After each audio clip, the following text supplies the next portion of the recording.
Ahoj, dobrý den, já se jmenuji Michal Vaněk. Možná mě někteří znáte z bývalé skupiny Zhasni, nebo třeba z nějakého divadelního představení.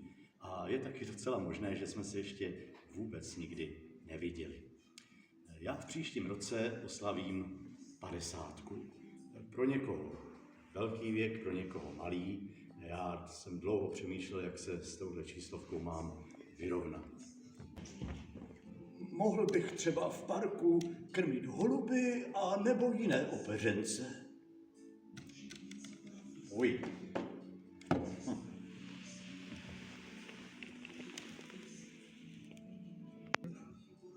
A nebo bych mohl vstoupit do kláštera a ve zdejších zdech hledat smysl života. A nebo bych mohl podstoupit plastickou operaci a stát se idolem žen. Já jsem se ale rozhodl, že si k těm 50 natočím druhé autorské album. Písně jsou napsány, hudba složena, slovutní umělci osloveni a teď zbývá poslední věc, písničky natočit. Ovšem sám to nezvládnu a tak bych vás chtěl moc poprosit o finanční příspěvek. Připravil jsem si pro vás spoustu zajímavých odměn a já věřím, že si všichni vyberete. Moc vám všem děkuju.